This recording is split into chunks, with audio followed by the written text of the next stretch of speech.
So this line is going to go here. That. And it gets up to there. And then this line is actually the big one, which goes down back through here. And it hooks up there too. Okay. Alright, all I gotta do now is get that condenser in there and that's done. Welcome to D.I.Y. Automotive School with my friend Pete and Minnie, the body shop girl. It's everything you need to know about cars and more.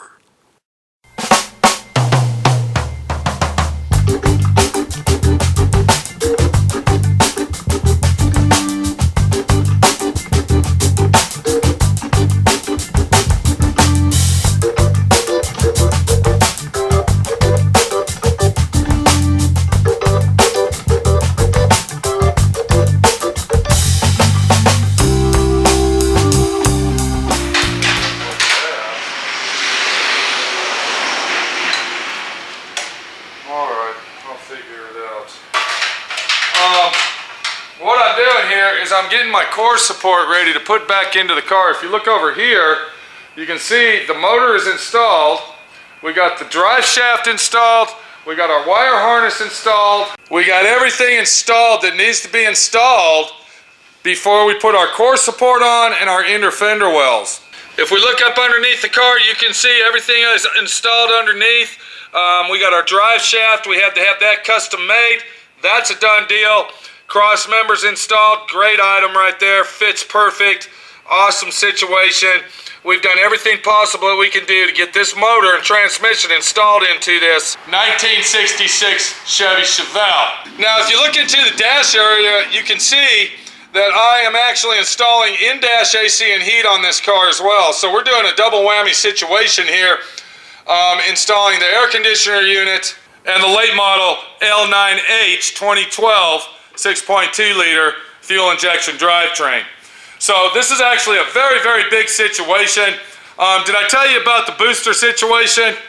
All right, if you're gonna have power brakes on your car, look into the 7-inch booster, or maybe this is a 9-incher. This is a lot smaller than the standard size to give you clearance for all of your coils and fuel injection rails. Very important situation. We went ahead and put 4-wheel disc brakes on this car, so we went to the smaller booster to give us more room and space that we need for everything to work properly.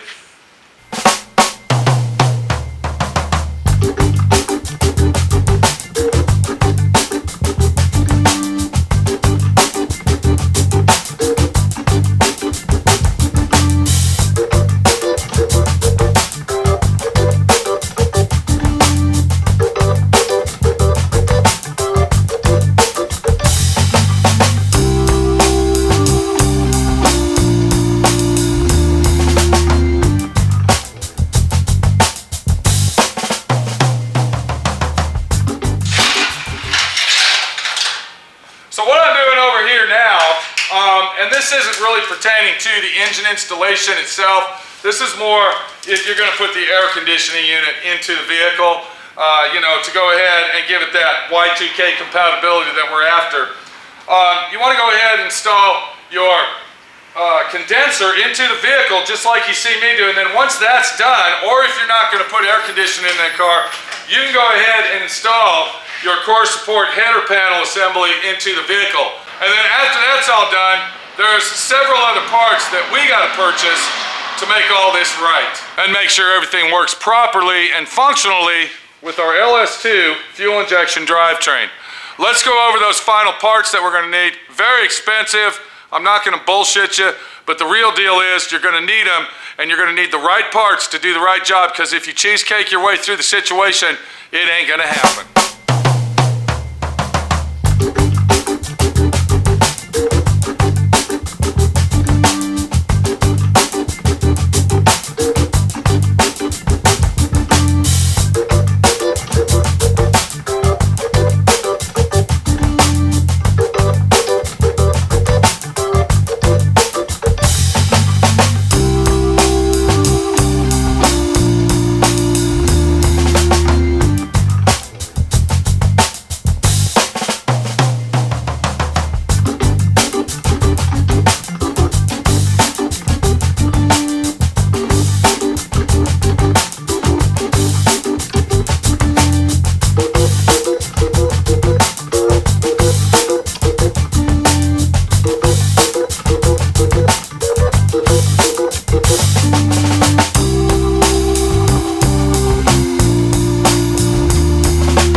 is some expensive items, but items that you're going to need, and I'm going to show you why, and I'm going to explain it to you to finish out this job that we want to do to our muscle car or hot rod. And the main thing that we're going to need, and I'm going to tell you why this is very crucial to go this route in a second here, and you can see what I'm doing. I'm pulling the radiator up. We got a dual fan set. Look at the fans on that. That's dual fans. And this radiator is specifically designed for this vehicle. It's made by the manufacturer, if you can see that banner back there, that only specialize in LS2 drivetrains. These guys are the best in the market. This is the best I found. M&R is the best that you can get. MuscleRods.com. Look them up on the internet.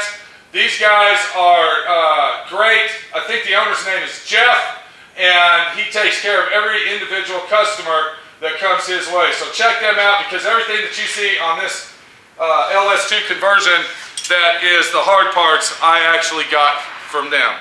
Now, I want to go ahead and explain one thing. The people in the banner aren't paying me to do this. We got a little guest over here. Come on over here, Dave. We got Mopar Dave with us today, and I'll bet you $100 fucking he wants to pull his car up here and use my electricity. Is that about right? Is that about right? No, not tonight, buddy. Oh, so you don't want to work on your Mopar, your trailer king. No, I just come to see what you're up to. Now, let's go ahead and refresh everybody's mind. You got a, what, a 1974? 1969 Dodge Charger. Okay. And it's really never even been off the trailer. Everything you've been doing to it for the last 2 years has been on the trailer. The car has been on the ground probably, what, about 9 hours out of 2 years? Yeah, and that's only to get it soda. Oh, matter of fact, didn't they soda blast it while it was on the trailer? Yeah, they probably did. Matter of fact, they did, yeah. So you could be considered the trailer king of the universe, building a muscle car, not just a muscle car, but a collector car on a trailer. That's just highly unusual. And then, of course, finding guys like my friend Pete to use their electricity and, you know, be the hobo guy that you are, kind of like a train hobo bum that, you know, borrows. But anyway, you've seen me building this car. I believe you were here when I first started on it. Big job, am I right? Big job. Big job. Were you here when I used the motor mounts and got all these parts from these guys? Yes. Yeah, I mean, when I got them, I was actually very shocked that all this stuff fit the way it did, and I mean, just fell right into place. And that's why I'm advertising for these people, and the reason I brought Dave in the picture is to verify that I don't ask for money from these guys when I advertise. The only reason I advertise is because the product I am using, I want to pass on to you, the guy that's doing it at home and doesn't want to get fucked around in the ass. So that's why I'm advertising for them. I'm not advertising because they're giving me free, you know, $1,000 fucking radiators here, okay? They're not giving me anything. The only thing they gave me was that banner, and I actually asked for it and told them I would hang it on their wall. So, am I correct about all this? That's right. Okay, Dave. That's all I need to know. Thank you for verifying that. Let me get back to the situation at hand, okay, bud? Thank you. Okay, before we look at the radiator in question and where it's from and why we got that radiator, I want to go ahead and show everybody the situation we have on an LS2. Now, there's a lot of people out there that already know about this, and then on the other hand, there's a lot of people that don't. And on this particular engine, there is a pipe system that runs through the top of the manifold and the heads of this vehicle. It's called a steam pipe. Now, there's a lot of questions what that steam pipe's for. I believe this is our steam pipe right here. That's our steam pipe fitting. And it runs down that railing, goes out through the heads and around the situation here. And, okay, hold on. This is our steam pipe. This is our steam pipe right here. Okay, and you can see how it kind of travels down here and goes from one head to the other. Do you see that right there? So what this does is basically unknown to man. But if you really want to know, give Jeff a call over at the LS Conversion Kit Kings of MuscleRods.com, and I'm sure he's going to tell you everything about what the steam pipe's for. But the main deal about that steam pipe is on this particular engine, you need that steam pipe, and that actually hooks up to your radiator system. So my theory on the steam pipe situation is that it's there to relieve pressure off of the heads themselves and possibly the intake manifold as well. And what that does, that runs through the heads and then it goes into the radiator. It makes a circular motion. Do you understand? So it comes up through the engine, goes back into the radiator. And what is very important on these particular engine converters, you got to have a radiator that has a steam pipe connection. And another thing about the radiator, it's got to be compatible to this engine right here. We can't just use the regular stock radiator and expect that 2 or 3 core radiator to cool this engine down. It's very important that you have a high-tech cooling system to do it properly. So if you look at this radiator right here, you're going to see that it's got the connections right here for the factory OEM connections for our transmission cooler. We're going to go ahead and use that on this. That's how the car came from the factory. We're not going to add transmission coolers. This radiator here is capable for doing that. I believe this is a 4-core or larger radiator just by the thickness. It's also an aluminum radiator, which is going to help us with cooling. And if you notice right here, it's also got the steam pipe connection that we need for our radiator to work. Another thing about these radiators from these guys is that your upper and lower connection pipe is in the proper place to hook up to our LS engine. And you can see right here, here's our top one, here's our bottom one. And one more thing for all you guys out there that are doing LS conversions, our buddy Jeff over at MuscleRods.com has all of the hose, the radiator hose numbers that actually work for the vehicle that you're working with. Because when you do this type of a conversion, you're going to go through hundreds of hoses to find the right configuration that has the right bends here, the right bend down here. So our buddy Jeff over at MuscleRods.com is going to give you those answers on what hose works for what vehicle. So what do you think of that, bud? The guy over there, you know, he's got all these numbers and part numbers for hoses. Wouldn't that save you a lot of time if you were going to buy a radiator and do a job like this, and instead of going to Napa and possibly saying, well, give me about 15 hoses to try out and I'll bring the other ones back, what would you do? Absolutely, Pete. That's a big waste of time, just swapping hose after hose. And that's the situation you got when you deal with guys like this guy here that's been doing it for many, many years and knows all the configurations and multiplications, is that these guys will give you the answers that you need. What do you think? I think you're right. Okay. Thank you, Dave. Thank you. You're welcome. Okay. Come on over here and look at this radiator. What do you think of the quality of that? Look at that. Very nice. It's got the Spall dual action fan. Can you help me out here? I'm kind of one-handed, Dave. Kind of flip it over for us without... There you go. And then, of course, it's a 4-core radiator. Got the mounting tabs that are specifically designed for the 67 Chevelle. This radiator is specifically designed for this vehicle. You understand what I'm saying? That's what makes it a situation that says, I need to use that radiator because it's made not just for that engine, but also for this vehicle. That's right. All right. These welds are really nice. Welds are nice. It's a nice radiator. Look at the tanks on them, very big tanks, this, that, and the other. We can go on all day long and tell people how wonderfully beautiful the radiator is, but the real situation is you got to have the right parts to make everything work properly. So now you're wondering to yourself, how much is that radiator, my friend Pete? What's the cost on that thing? The cost on that radiator is around, with shipping and handling, $1,000 or more. But if you are doing a job like this, you better expect to spend a lot of money, because it's going to take a lot of money to get this situation going in your vehicle. So this is a very important situation. Make sure you get a good radiator. I recommend to get it from the guys that I showed you, because they deal with this every day. They're professionals at the situation. If you have the money and the expense that you can afford, this is the radiator you want to get.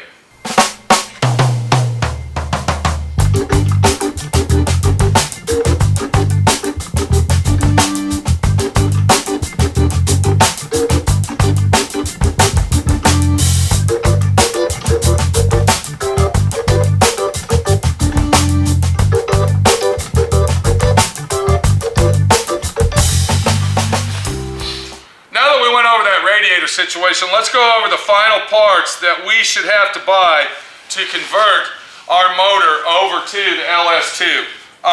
Now this is an option. You don't have to go this route. If you got other ways and means to do it, then do it if it's cheaper for you.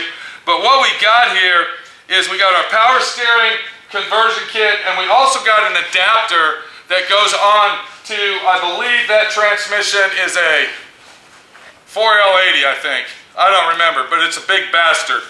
And you got to have a special adapter that hooks to the transmission so you can put your number 6 AN fittings on it to run your cooling lines. All right, if we look right here, this is the conversion kit for our power steering, from our power steering pump to our gearbox. Now what it comes with our return line, and it also comes with our number 6 feed line, which is our pressure line. And when you buy your kit, you get all these fittings with it, all the number 6 fittings that you need to hook your power steering up from point A to point B. Now you can see right here where I was starting to hook that up, and what I did is I went and got some factory original 1966 power steering lines. Of course, this is our return line, and I was going to go ahead and manipulate this to work on this. And then when I was talking to Jeff over at MuscleRods.com, he mentioned that he made a power steering conversion kit for this particular car, so I went ahead and bought that from him instead of using the factory parts and modifying those, as you can see we would have had to do. So if you look right here, it comes with all the fittings we need. Now the situation you have, and I want to bring this a little closer to the camera because I want to show you that particular fitting right there. And I don't want to open it out of the package because if you look real close, there's a little washer that goes with it. This is an 18 millimeter fitting that is specifically designed. I want you to look at the end of that. I think you can see it through the plastic. That actually goes on to the power steering gearbox. And then you got another one that is a specific style and size that goes on the return line. And then of course, on the pressure line on the pump, you have another one that's different than these ones. So actually, if you really think about it, if you get this whole ball of wax in one big kit, it's actually not just gonna save you a lot of time, but it's also gonna save you a lot of money in the long run. What do you think of that idea? Is that about right? I mean, you can buy these here and then go ahead and modify them, but you're gonna have to chase down people that's gonna cut them for you, weld them together, splice and dice, blah, blah, blah. Or you can go ahead and get this one kit that's got everything, have that baby hooked up in about, what, an hour, hour and a half and be done with it. Would you say that's going to save you a lot of time and money? Absolutely. I mean, these are high pressure lines. You got to have somebody make those fittings. Exactly. You're going to do a lot of jacking around trying to get the right parts, get everything to fit. When you get it all in a kit, bolt it up. There you go, buddy. Is that what you would do, Dave? Absolutely. Being the trailer king that you are with the 72 Dodge? Yes, sir. Okay. 72, right? 69. Yeah, that's what I thought. So basically buying this kit is going to save you money due to the fact that you're not going to have to drive around. It's not going to take you 7 days to figure out what fitting do I need for this, what fitting do I need for that, how much hose do I need, what size hose. You see where I'm coming at when I'm saying it's going to save you a lot of money? And that's the situation, getting the conversion kit all as one angle here instead of buying that and making it yourself.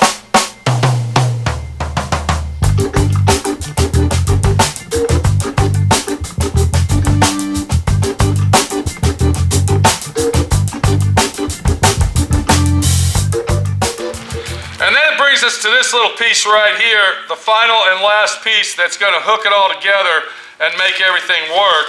And what that is this is actually an adapter for the transmission lines themselves. Now on this particular transmission, and I don't remember if it's a 4L80 or a whatever it is, okay, I'll have it in the description or the end of the video to let you know. But if you don't have this adapter, it's going to be hell hooking up them lines, because I want you to look real close at the back side of this adapter itself. And you can see from the manufacturer, because this would be the manufacturer setup right here, that you got two lines that slide in, you got a rubber gasket style situation going, and then on this side you would have the bolt, and then of course the lines would be made onto this piece here. But what's the situation about that, and why can't we use it? Is because we're going to run into the same problem we did with our power steering setup. You're going to have the factory line connections on the other end.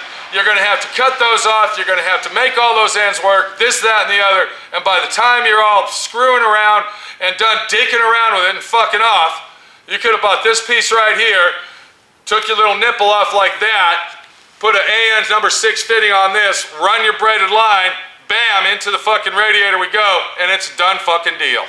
So it looks like I got a lot of work to do here to finish the situation out. And this is basically a self-explanatory deal here. I don't think I need to show you step by step how to mount your radiator, where your core support goes, this, that, and the other, because you might not even be working on the 1966 Chevelle. You might be working on a 1977 Chevy pickup truck for all I know. But the real deal is you need those parts, and I'm going to tell you, this is the place to get them right here. Check them out online, MuscleRods.com. It's a situation that says they have everything from your motor mounts, your transmission mounts, to exhaust headers, the whole 9 yards, custom made for your vehicle. Is this an advertisement for them? No, it's not. This is not an advertisement for them. This is a situation that says, my friend Pete's trying to hook you up and show you the right way to fucking do it. That's what it is. Once again, these people back there are not paying me to do this. I am going through all this pain and agony to make this video for you so you don't get fucked in the ass. So let me get this core support together. I gotta finish putting the condenser in and run my lines. Then I'm gonna take the core support, I'm gonna mount it on my frame rail right here. We're gonna get the inner fender wells bolted on. I'm gonna get the radiator in. I'm gonna hook the power steering up, and I'm gonna go ahead and get my transmission hooked up. Once that's done, we're gonna come back.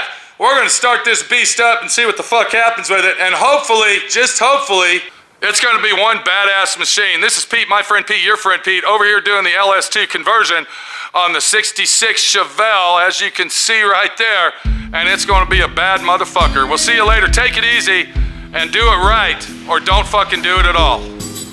MuscleRods.com, check them out. Talk to Jeff over there. He's gonna hook you up. Tell him my friend Pete told me to call you and get the fucking deal of the century. Take it easy.